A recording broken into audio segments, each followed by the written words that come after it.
Welcome to the Write and Inspire Rawcast. This is part 3 of a conversation that I had with Nir Eyal.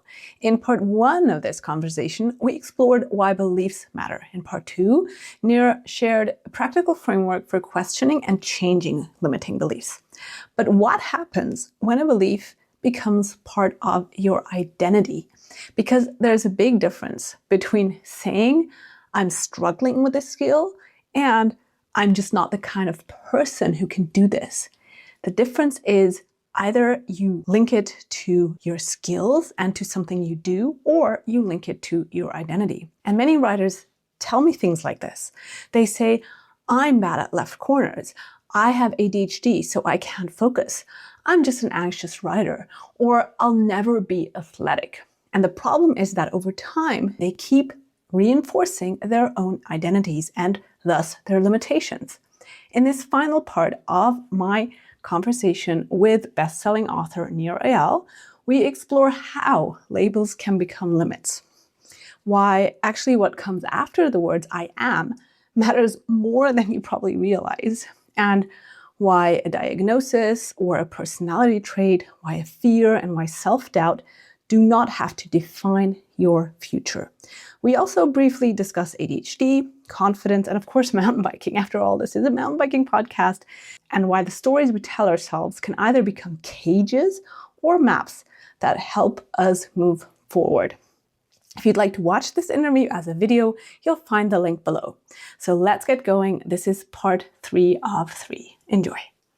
I can decide whether it's going to cause me suffering or not based on my beliefs. Am I holding on to a limiting belief that's decreasing my motivation and causing me suffering? Or have I turned it around into a liberating belief that's decreasing my suffering and increasing my motivation? So that's how we do it. We identify, where are we stuck? Why do we think we're stuck? What is that belief? We ask ourselves these 4 questions, and then we do a turnaround to come up with these new liberating beliefs to replace our limiting belief. And then, of course, we look for proof that that new belief is actually true. And I think that's also something that some people miss, because then they will think, oh, okay, now this is the belief. But if you don't keep looking for proof, your brain will do exactly what you said. It doesn't like changing what it has, that rut it's been in for years. It doesn't like changing it. So even if you do go through that process, I think if you don't look for enough proof after that, and if you don't prepare for, just as you said, for that brain fighting back on you, you may actually still veer back to the other belief if you don't do that. Absolutely. It's a great point. Yes, absolutely. Thank you for mentioning that you need to look for that evidence. Now, when you have that new belief, when you try on that new liberating belief, you're going to start seeing the evidence, right? When you truly, you can put it on like a pair of glasses, and it will change how you see the world. That when you believe something different, you will see that evidence in a way you didn't see it before. And so again, the definition of a belief is a conviction that is open to revision based on new evidence. So by trying on that new belief, you will start collecting that new evidence, and then that belief becomes your new default belief, your new way of seeing the world. Yeah. And it is really fascinating. And that's why I like mountain biking so much, because sometimes, like the example you gave now with your mother, of course, it's an amazing thing if you can do that and you have an amazing capacity to self-reflect, which unfortunately not everyone has if they've not trained. It took me 6 years to try. Let me tell you, this didn't happen overnight, Roxy. It took me a long time to write that book. Yes, but you went there, and a lot of people have never been there. So that's a big one. And that's why I say with mountain biking, it gives us basically like a Petri dish. You can try it with small beliefs, either when you're writing or when you're out practicing, to just start to question beliefs, because it starts with stuff as simple as I'm bad at left corners. People will come to me with that all the time. It's like, no, I can't do that. It's a left corner. It'll never work out. And of course, you're going to keep looking for evidence that you are bad at left corners. Right. And those are the things where we can start pinpointing and experimenting with exactly what you just took us through. Or to make it even simpler, just to start looking for proof for the opposite. So even if you don't want to go through the whole process of those 4 steps, an easier way, especially when it comes to small things, is just to look at, okay, maybe let's look at how I'm getting better at left corners. Or what you also put always in your book, and what I've been using also for years, which is amazing, just adding the word yet to a sentence. I'm Yeah. not yet good at left corners. And boom, your brain doesn't like that because it's unfinished business. So it'll be like, okay, wait, let me prove that you are getting better. But if you say, I'm not good at left corners, your brain's like, oh, super great, amazing. That's closed business. Let's move on. And it'll, Right. of course, not look for evidence. It's so funny, right? It's like, wait, are you like genetically predisposed to not like left corners? Really? You're good at right corner. Why are you good at right corners? Well, because you practice right corners. That's why you're good at right corners. But we tell these myths, and it sounds ridiculous for something like I'm not good at turning left corners. It's a joke, right? It sounds ridiculous, but we do this to ourselves all the time. What's the difference between I'm no good at left corners and I'm not a morning person? Or I have ADHD, or I'm too old, or I'm too young, or whatever, right? That's just who I am, or I'm a Sagittarius, or whatever. These are all labels, labels, labels, labels, labels. And labels aren't always a bad thing. Sometimes labels can be wonderful. But here's what we need to recognize, that labels, if we're not careful, can become our limits. When I was first diagnosed with ADHD, it was very comforting. It felt good. We like to be labeled because then it explains so much, right? I'm just not good at left corners, as if, it's like your eye color, like something you can't change. That's not true, but it feels very comforting. You see, I'm just the kind of person, that's just who I am, right? And we take a lot of comfort in that. And I took a lot of comfort in my diagnosis as well, that, oh, you see, this is why I've been struggling with distraction for all these years, because I have this chronic brain disease. And then, what I started noticing, Roxy, was that every time I would get the slightest bit distracted, instead of actually focusing on the work, focusing on getting back on track, focusing on techniques that could help me, boom, I immediately thought about, there's that stupid ADHD that I'm struggling with, this chronic brain disease that I'm never going to get rid of. What if I don't meet my deadlines? And why does this happen to me? And it's so unfair that I'm the only one who suffers from it. Other people who don't have ADHD, the neurotypical people, they have it so easy.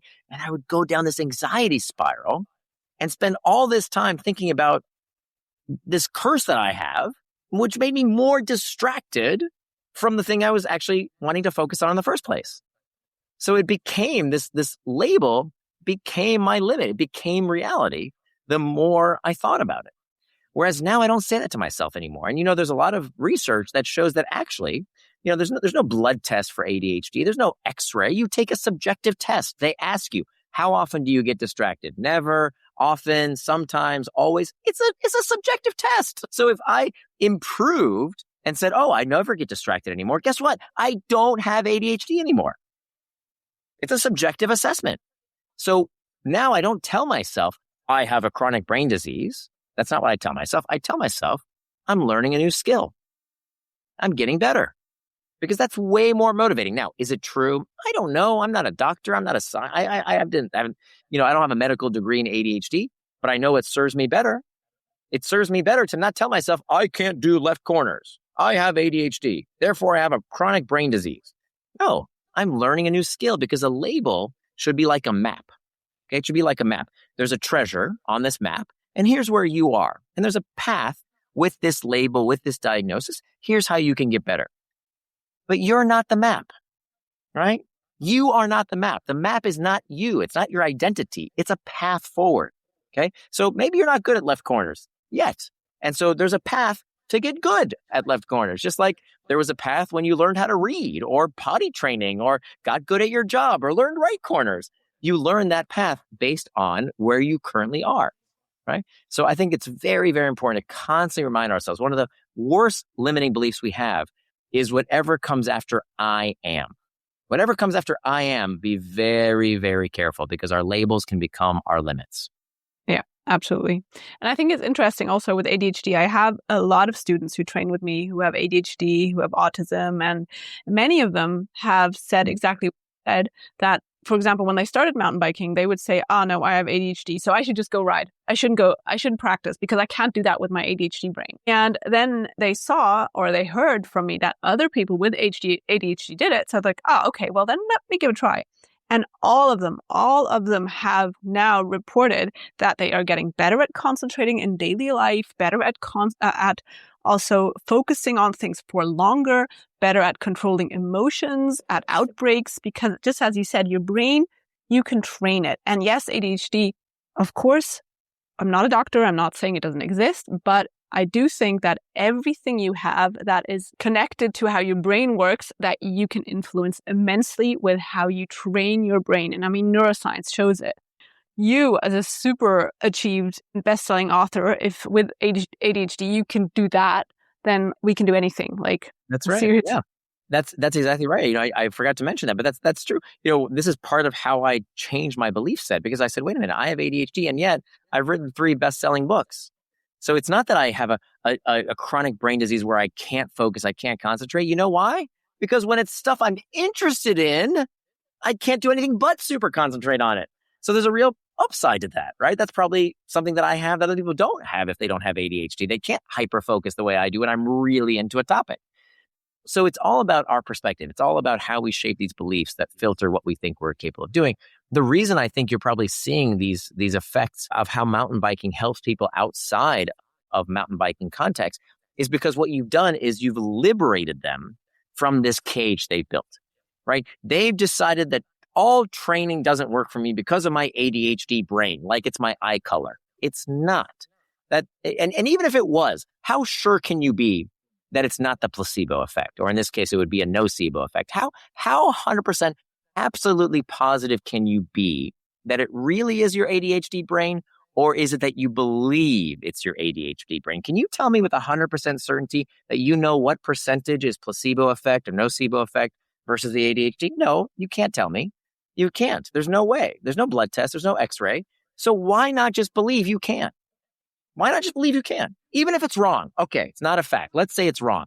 But which one is more likely to help you try, right? If you have 2 athletes, perfectly trained in the exact same way, physically, they're twins, they've been training every second the same, and I only change one variable, just one variable. One athlete says, I can't finish this race. The other athlete says, I can finish the race. The race hasn't been finished yet. It's a belief. It's not a fact. They just believe they can or they can't. Come on, 100% of you will tell me which one is going and has a higher likelihood of finishing that race. It's the one who believes they can.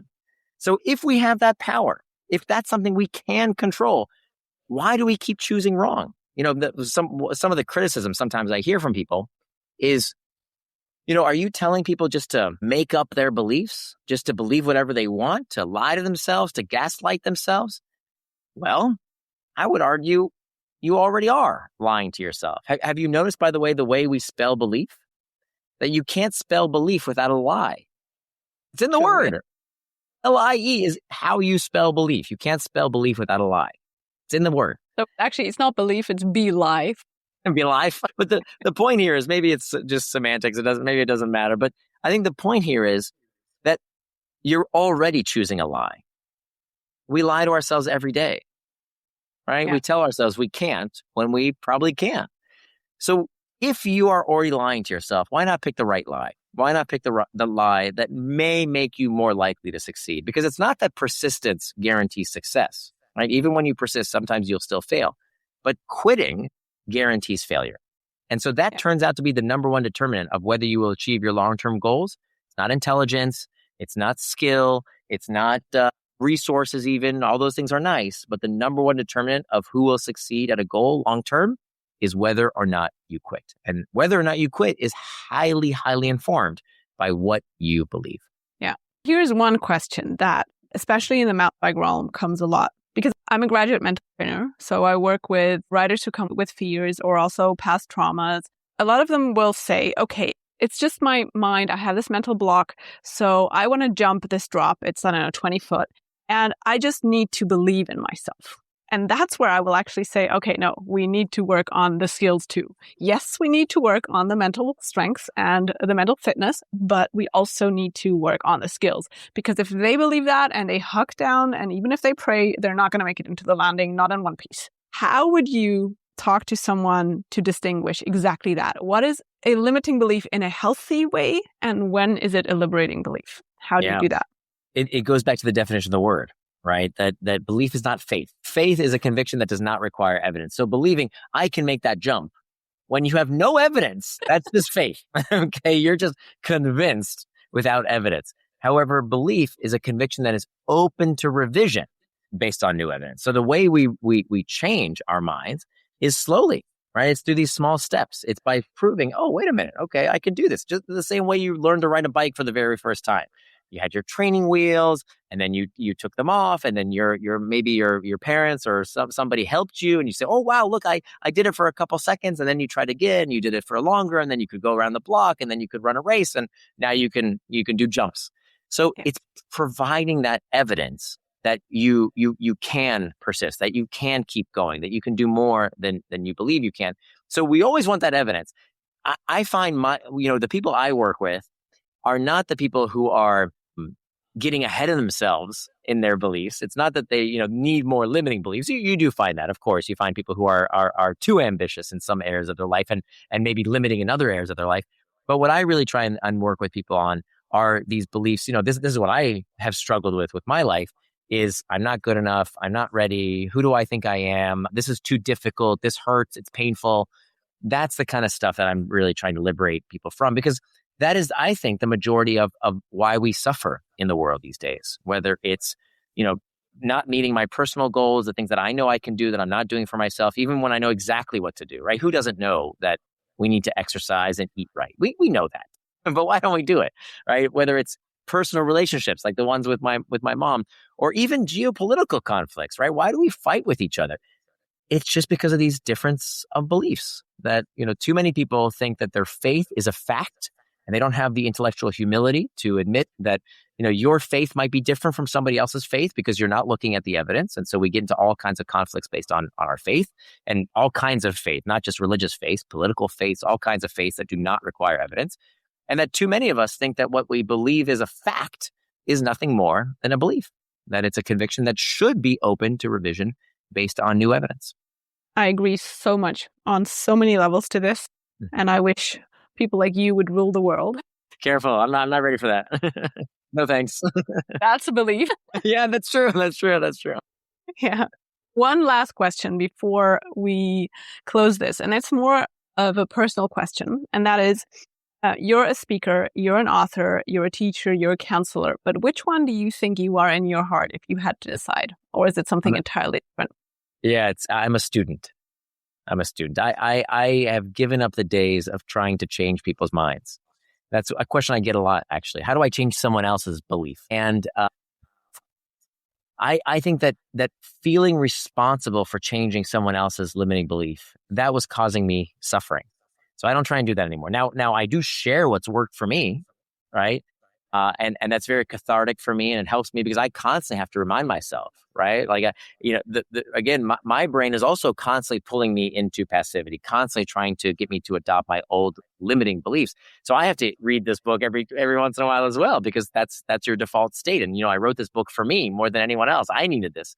But the way I try and change people's minds is by being a student myself. To say, look, here's what I tried. Here's what the research says.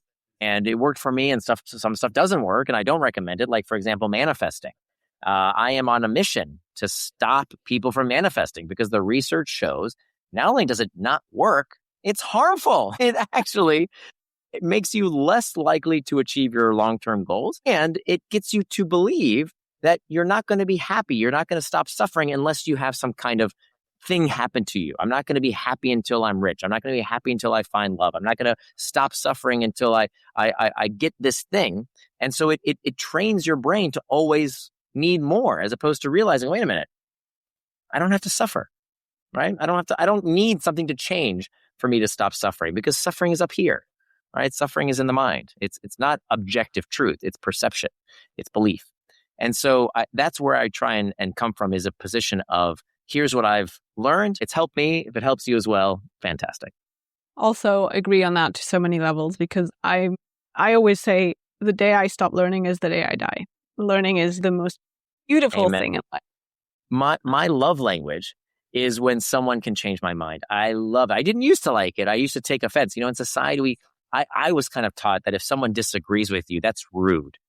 I have completely changed my mind on that. I love it when people change my mind. I mean, can you ask for a better gift than someone helping you see reality more accurately? It's the best. we definitely need more men like you, because I have, maybe it's also a belief, but in the last months, I've seen more men go into a very toxic masculinity, and you are a very refreshing, genuine, masculine, open-minded person, beautiful human. So thank you so much for being here and sharing all of this. I loved all your books. So all Hooked, Indistractable, Beyond Belief, all of them are amazing. I'm going to link all of them below. And of course, your newsletter, which is also really amazing. Your Instagram is also refreshingly, really, most of Instagram, I would say, quick tips are very superficial, but yours are amazing because they dive a little deeper, and that's what I really love. And of course, people can book you for a speaker as well, which I would definitely also all going to link below. So thanks again for being here. Thank you. So generous of you. Thank you so much for having me on, Roxy. It's been a real pleasure. Thank you. If there is one thing I hope you take away from this 3-part podcast, it is this: be careful what comes after the words "I am." Because sometimes what feels like a fact is actually a belief.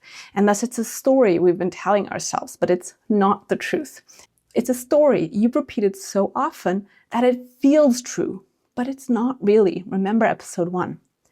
Maybe you're not bad at left corners after all. And maybe you're not too old. And maybe you're not just an anxious writer.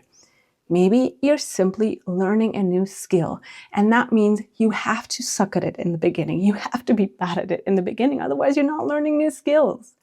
One of the reasons I love mountain biking so much is that it constantly gives us the opportunity to test these stories. It gives us the opportunity to gather new evidence, to discover that we're capable of much more than we thought. So a huge thank you goes out to Nir Eyal for joining me for this 3-part conversation. If you haven't read them already, I highly recommend his books Hooked, Indistractable, and Beyond Belief. You'll find the links below. And if you'd like help applying these ideas not just to life, but to your writing, to your confidence, and of course also to your skills, then you'll also find links below to work with me through my remote coaching programs. As always, thank you so much for listening, especially for staying until the end. If you enjoy this podcast and would like to support independent, ad-free content, you can do so through Patreon using the link below. Until next time, your beliefs are powerful. Please remember that. They don't have to be permanent. You can change them. Keep questioning. Thank you so much. Goodbye. I'm Roxy.